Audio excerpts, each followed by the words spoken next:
Olá, meus amigos, olá, meus irmãos, que a paz do Altíssimo abençoe a vida de todos. Estou com um tempinho aqui agora, vou deixar essa mensagem no canal Adorando em Espírito. Eu espero que ela possa ser útil para muitas pessoas.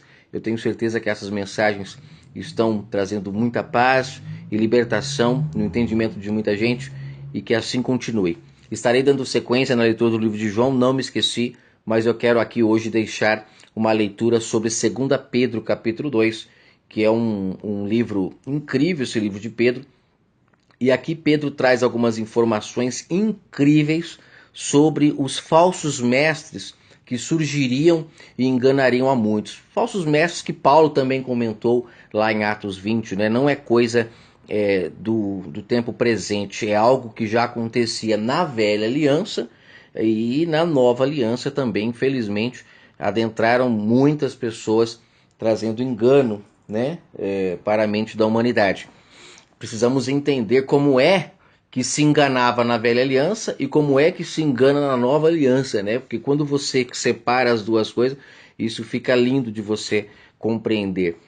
Mas eu achei interessante ler essa passagem aqui, nesta mensagem, porque é o seguinte: muitas pessoas elas têm dito que nos últimos dias surgiriam muitos falsos profetas, né? Até eles falam enganosamente, porque falsos profetas apareciam na velha aliança. Na nova aliança, o que aparece são falsos mestres. Inclusive, é um detalhe que eu observei aqui que Pedro fez questão de falar falsos mestres na nova aliança. Por que falsos? Porque o Messias disse em Mateus 23 que não existiria mais mestres na nova aliança para aqueles que crescem, né? Aqueles que ouvissem a voz do bom pastor, que entendessem a sua mensagem, elas não teriam mais mestres para seguir. Elas seriam guiadas pelo Pai, pelo Espírito do Pai, pela palavra. Por isso que lá em Mateus 23 o Messias fala, né, que só existe um mestre, o Cristo. Ou seja, quando ele fala o Cristo, ele não está falando dele como carne, ele está falando como a palavra que habitava ele, né? Porque Cristo significa ungido, né? Messias, ungido. Então, quando a gente entende, ele não está trazendo para ele ali aquele homem, ele está trazendo a glória sempre para o Pai. O Messias sempre trazia a glória para o Espírito Santo que nele habitava e que depois, após a sua morte, seria derramado sobre toda a carne, né? É legal a gente entender isso de forma bem nítida para a gente poder ter uma linha lógica de raciocínio. Então, olha que interessante, muitas pessoas têm surgido trazendo, né, essa palavra falsos mestres, falsos profetas no fim dos tempos. Mas isso já é uma deturpação dos líderes religiosos para não perder os seus ganhos, né, as suas vidas boas. Então eles utilizam essa frase e colocam isso na mente das pessoas, tipo assim: qualquer pessoa que ensinar para você algo diferente do que eu estou ensinando. Inclusive eles pegam uma passagem que Paulo fala, né, que se alguém vos anunciar outro evangelho, seja anátema. E aí os pastores hoje do nosso tempo, eles dizem que anunciar outro evangelho é anunciar algo diferente do que eles ensinam. E na verdade é para nós sermos anátema ao evangelho contrário ao que o Messias ensinou. E o evangelho que o Messias ensinou está muito diferente desse que eles estão ensinando hoje. Primeiramente, que se existe líder hoje das pessoas para ensinar a palavra para elas, já é diferente do evangelho que o Messias ensinou. Porque o evangelho do Messias, ele disse que o Pai seria, né, o Consolador. Ele iria para o Pai, enviaria o Consolador. E esse Consolador, que é o próprio Espírito do Pai, esse Consolador é que seria o mestre das pessoas, o rabi, o tutor, como ele fala em Mateus 23. Eu não me canso de falar porque é incrível essa declaração dele. E o Messias, ele deixa claro também, né, quando ele fala que ele enviaria o Consolador, é que esse Consolador, como está profetizado pelo profeta Joel, seria derramado sobre todo aquele que crê, sobre toda a carne.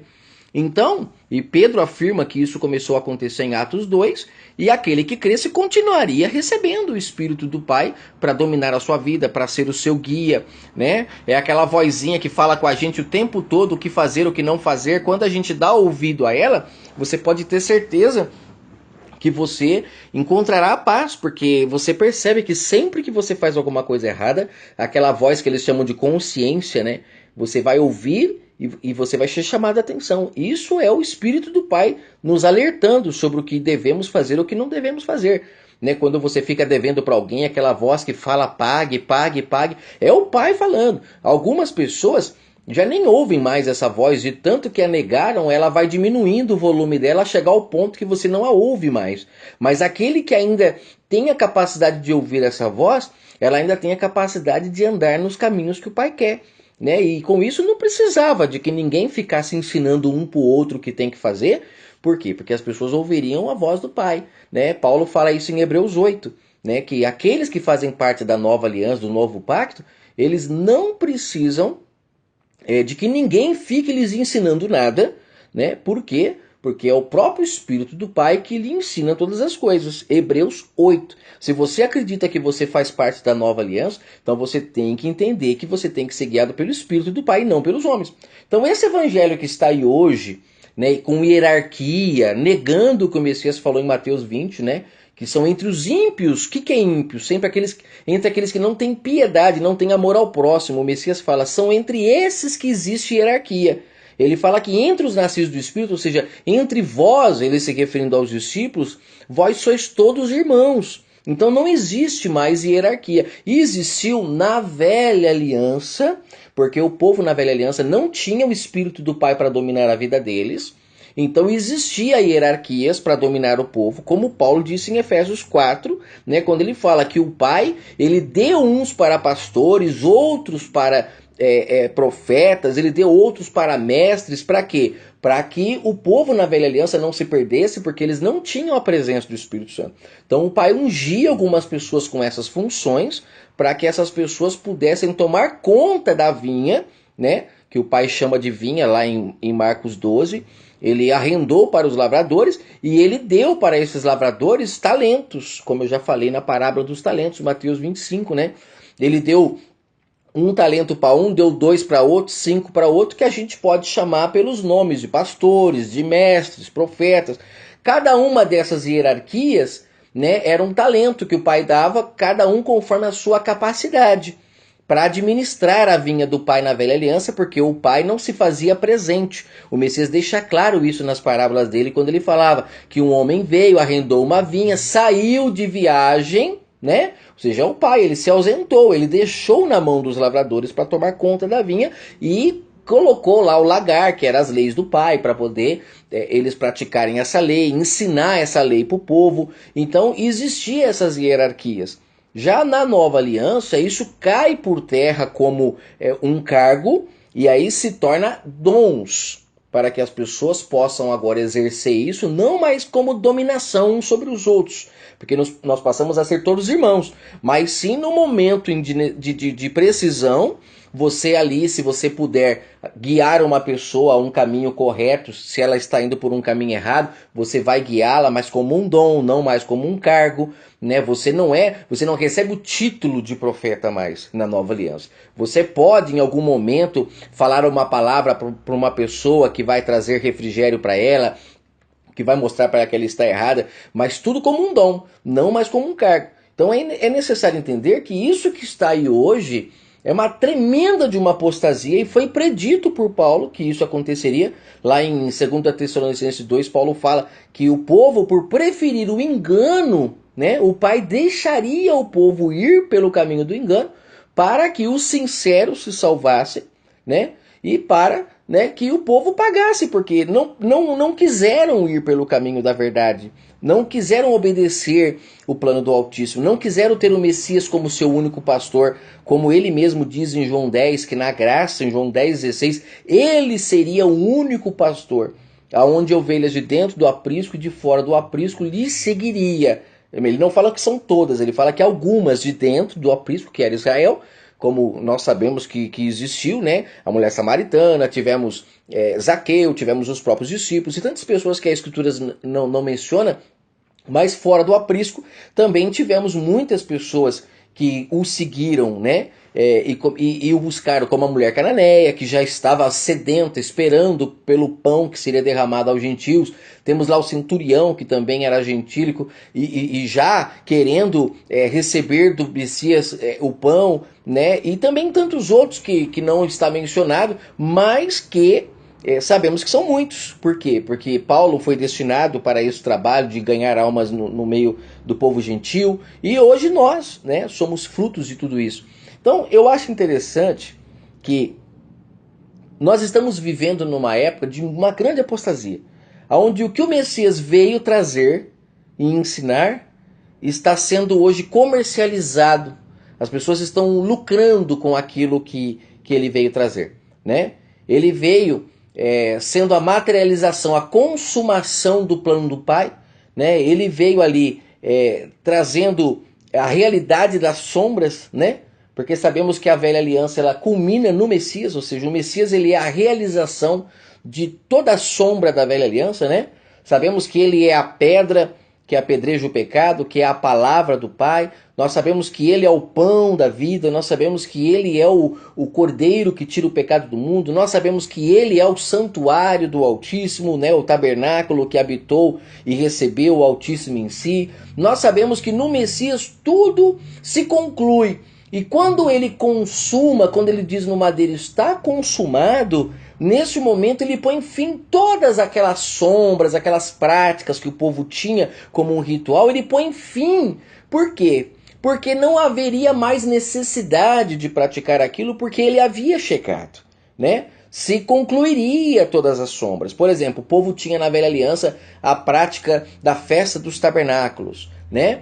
Que era uma sombra que o Pai manteve, que era um ensinamento que não podia sair da mentalidade do povo de Israel, né? Porque o Pai, ele sempre gostava de habitar nas tendas, como ele disse, né, a Davi em 2 Samuel 7. O Pai nunca teve prazer de habitar em templos feitos por mãos de homens e, na verdade, ele nunca habitou, como disse o profeta Isaías no capítulo 66, como disse em Atos 7, o apóstolo Estevão disse isso dentro do templo, olhando na cara dos líderes religiosos. O Criador que fez os céus e a terra não habita em templos feitos por mãos de homens. E nós sabemos que através do profeta, lá em 2 Samuel 7, isso fica claro. O Pai fala, eu nunca pedi para construir templo algum para mim, porque eu amo habitar nas tendas. E por que ele gostava de habitar nas tendas? Se nós analisarmos, é por isso que existia a festa dos tabernáculos.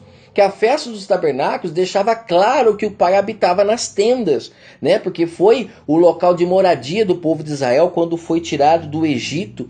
E por que o Pai insistia e fazia esse ritual das festas dos tabernáculos?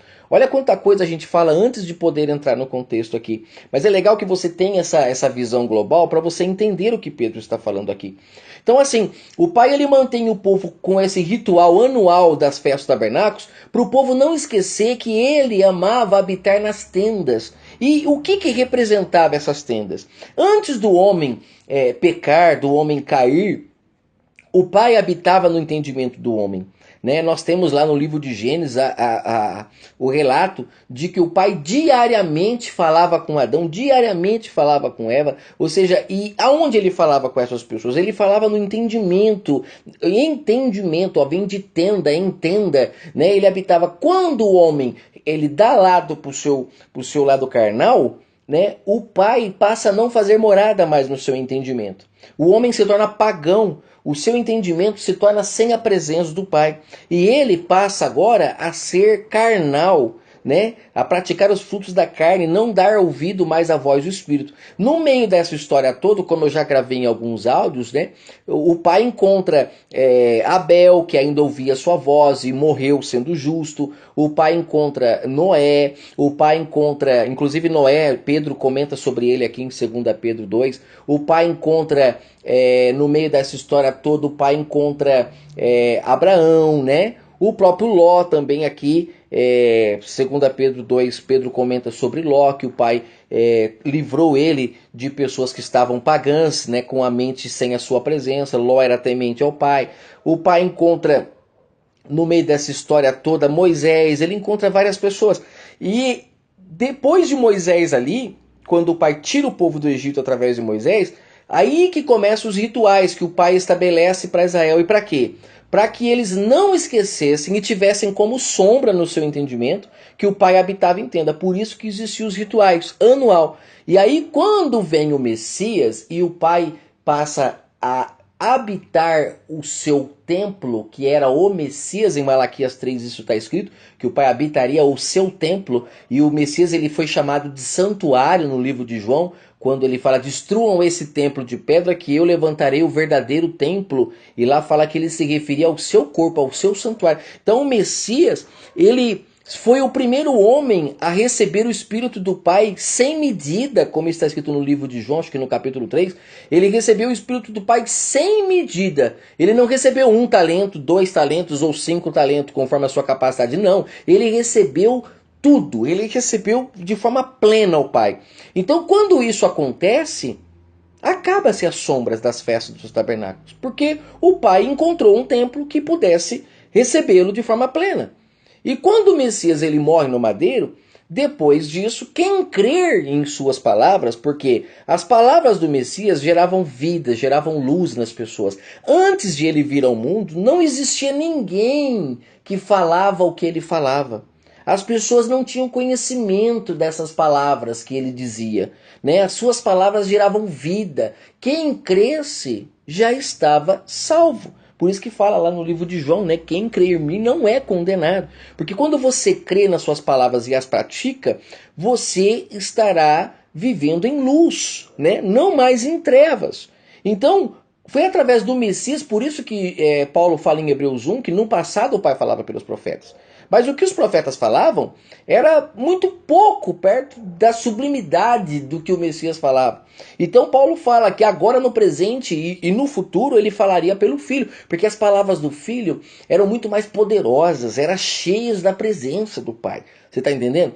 Então quando o Messias ele se entrega no madeiro, acaba-se as sombras das festas do tabernáculo. Se existe alguém ainda que pratica a festa do tabernáculo, está muito fermentado, com certeza está seguindo falsos mestres que não entenderam o plano de salvação e estão enganados, fermentados.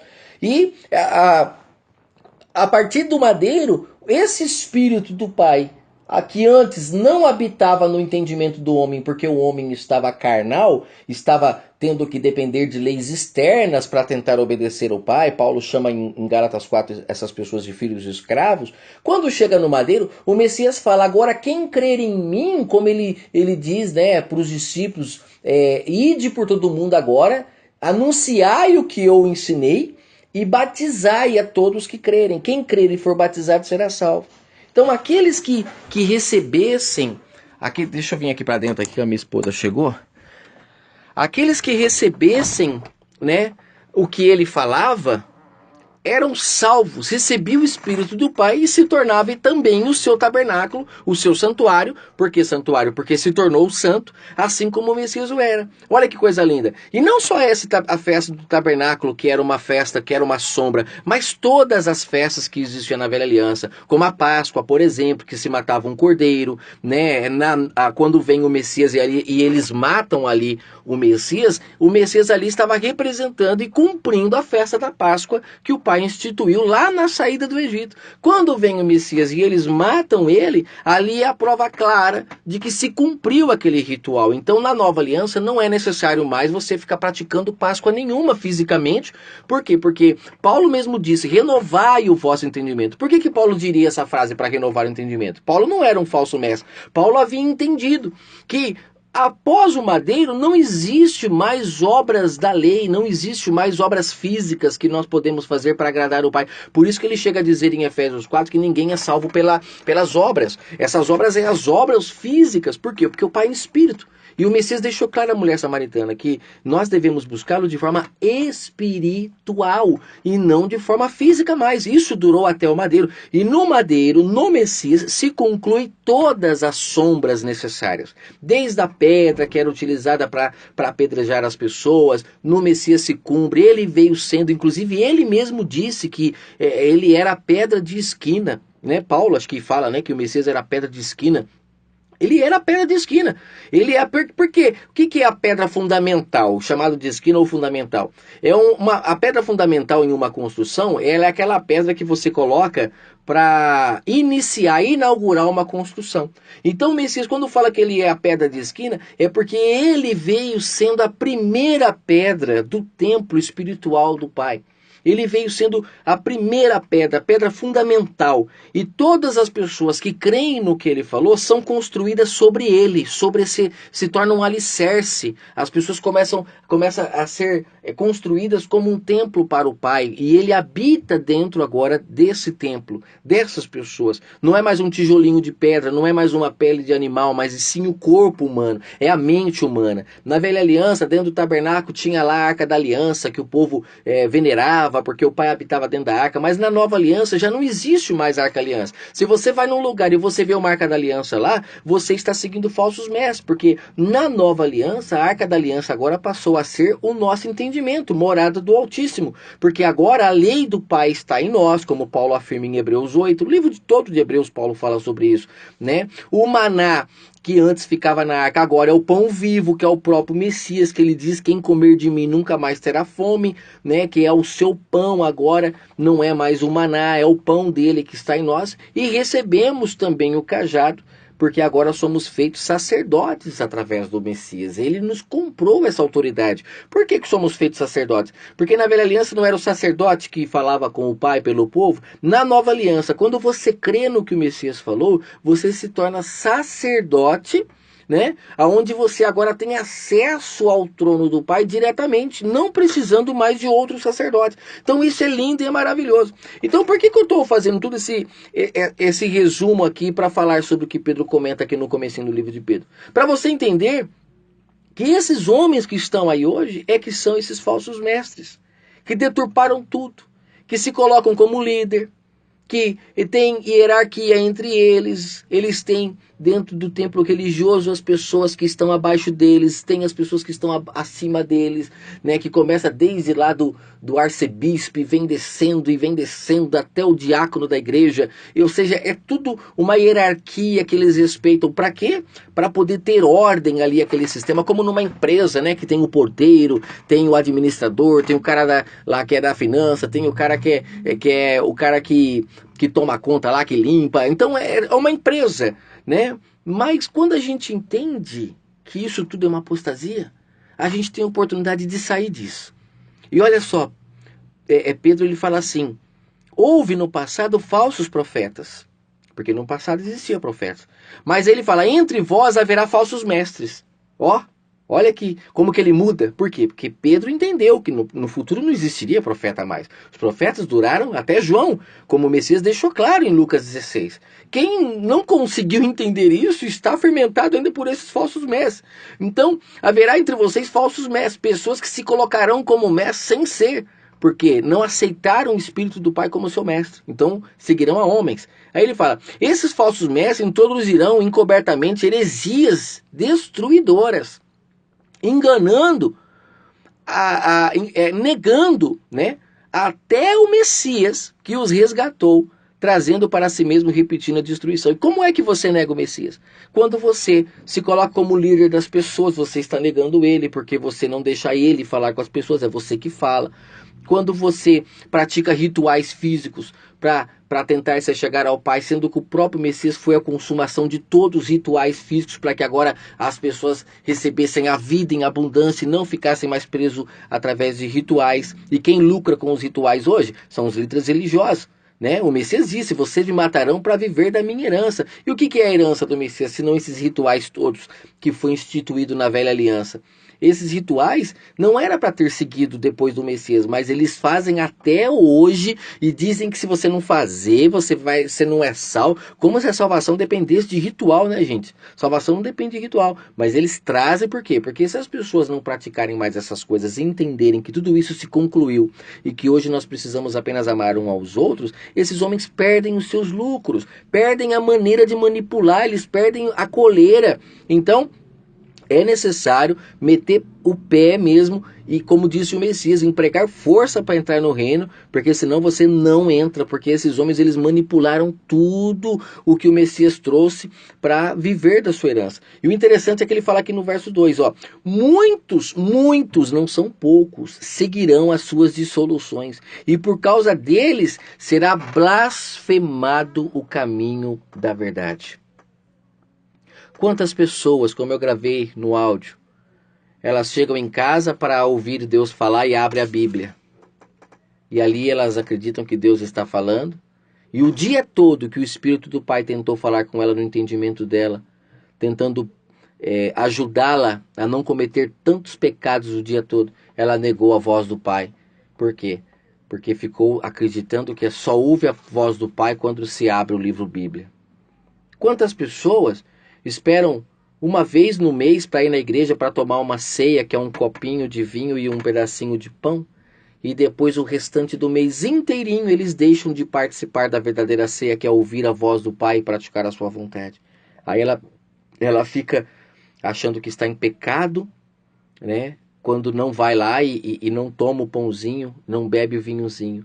Mas ela não percebe que está em pecado quando ela fala mal do próximo, quando ela deve para o próximo, né? Ela não percebe que ela deixa de beber do vinho e comer do pão quando ela fica devendo para o seu próximo, quando ela, né, faz coisas erradas, quando ela cobra além do que é devido. Isso ela não se acusa.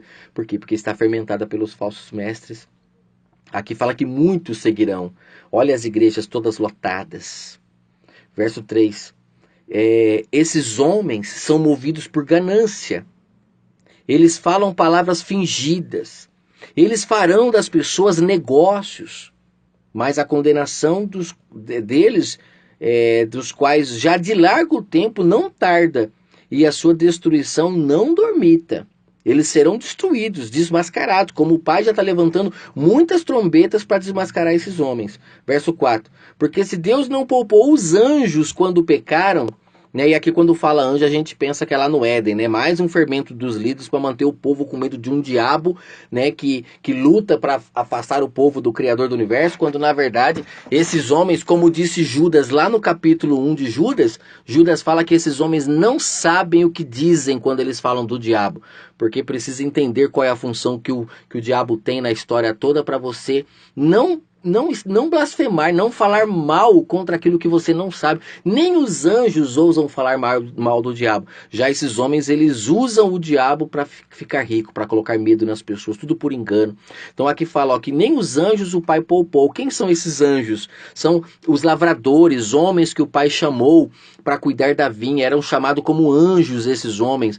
Eles pecaram e nem eles o Pai poupou. O Pai os lançou no inferno e os entregou ao abismo da escuridão, entendimento obscuro. Nunca mais entenderão a verdade do Pai, por quê? Porque não foram fiéis, eles enterraram o talento do Pai, eles pegaram a verdade do Pai e não como disse o Messias, uma metáfora, né? Não colocaram no banco para multiplicar.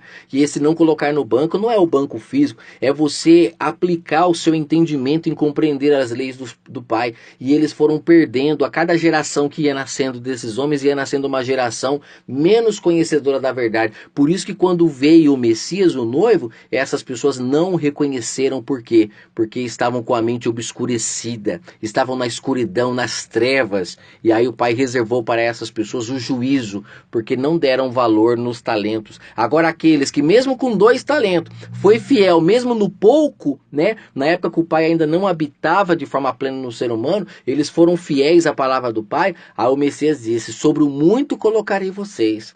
Parece, né, o que eu estou falando parece algo totalmente novo, mas isso é o Evangelho. E você infelizmente está na mão desses homens comendo migalhas, doente, porque não dá ouvido à voz do Espírito Santo.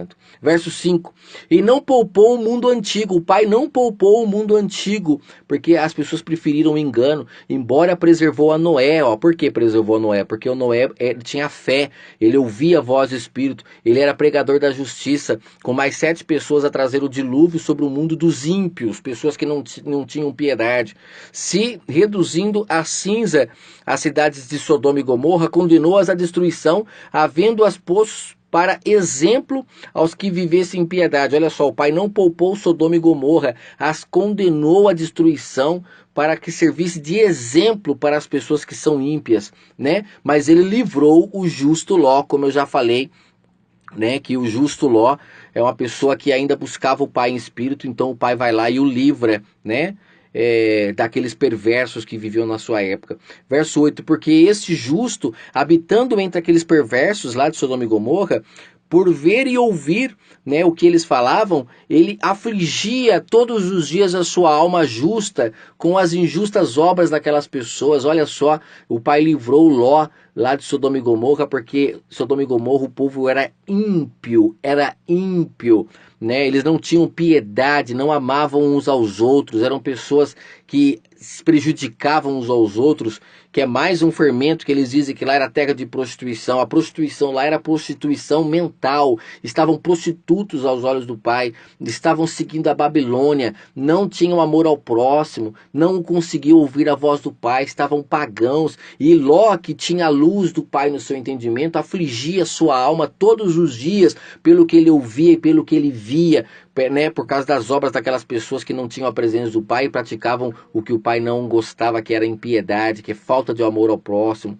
Gente, são tantas coisas aqui. Eu vou finalizar porque já deu meia hora, mas eu queria que você continuasse lendo, né, aqui esse capítulo de 2 Pedro, para você ver que esses falsos mestres aqui que Pedro está comentando não são essas pessoas que estão se levantando agora, porque está escrito que o Pai, ele levantaria, né, as suas trombetas para tocar e tirar o povo da Babilônia. E ainda ele diz lá em Apocalipse 17, 18, ele fala: sai dela, povo meu.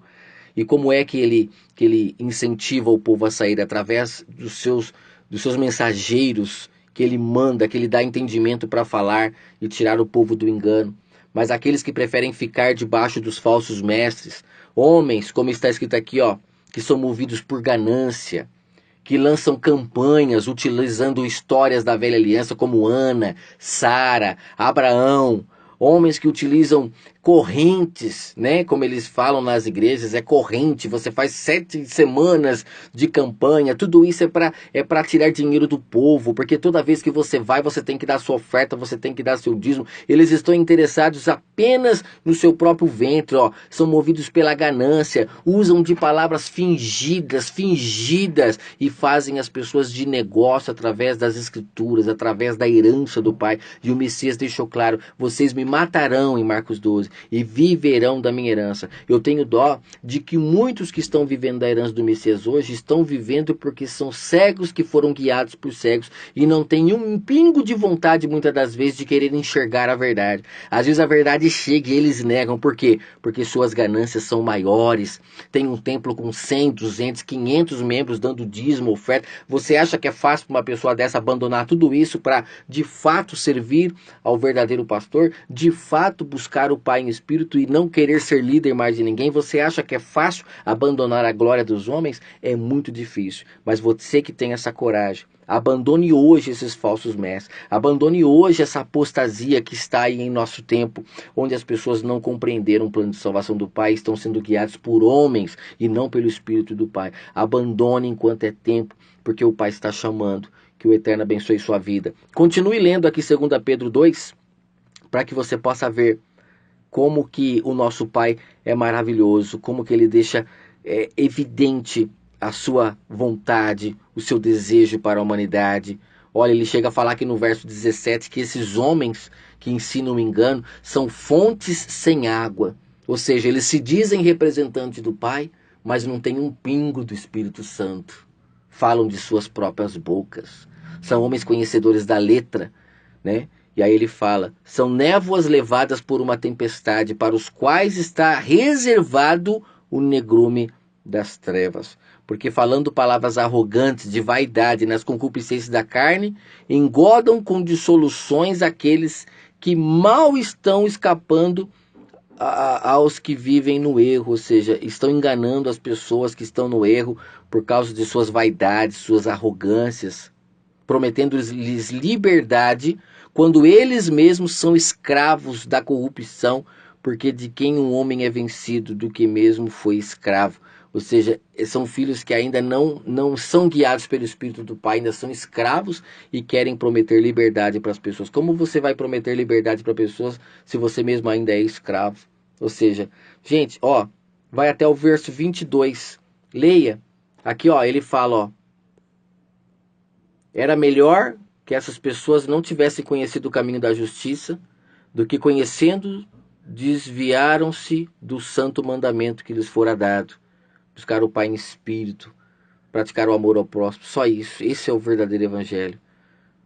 Tiago fala isso no capítulo 1, qual é o verdadeiro evangelho, né? Aí ele fala aqui no verso 22. Deste modo, sobreveio-lhes o que diz aquele provérbio que é verdadeiro. Volta o cão ao seu vômito e a porca lavada volta a revolver-se no lamaçal. Ou seja, fomos comprados por alto preço para sermos filhos, para possuirmos a herança, que é o Espírito Santo, que é a promessa do Pai, que quando somos selados por Ele, alcançamos a salvação. Foi para tudo isso que o Pai constituiu esse plano, de vir ao mundo, de trazer a sua palavra, mas muitas pessoas acabam voltando para o vômito, acabam negando o plano de salvação, para ficar debaixo de líderes, para ficar tendo rituais, perdendo a oportunidade de se comunicar diretamente com o Pai e ouvir a sua voz, participar das suas bodas, para ficar indo semanalmente a um templo religioso a ouvir a um homem falar por Deus, como se o Messias, ao consumar no madeiro toda a obra de salvação, ele não houvesse liberado ali o Consolador para todos. Parece que só alguns é que recebem esse Consolador, não são todos, mas de acordo às Escrituras foi liberado para todos. Só não recebe aquele que ainda quer ficar debaixo de guias, mestres, tutores, rabis, aqueles que não abandonam pai e mãe para se casar com um único marido, o Verbo, o Pai, o Espírito Santo. Quando nós abandonamos pai e mãe, que é o sistema religioso, e buscamos o Pai em Espírito, aí sim somos um com Ele, recebemos o seu Espírito, e entramos para as bodas, passamos a ser filhos e não mais escravos. Mas como disse Paulo no livro de Gálatas, né, muitos estão voltando a ser escravos de homens novamente. Por quê? Porque estão sendo ensinados por falsos mestres. Falsos mestres. Que o Pai abençoe sua vida. Espero que essa mensagem fale ao seu coração. Não era nada disso que eu ia falar hoje, mas se veio essa mensagem, que o Pai possa ser glorificado através dela. Um forte abraço a todos.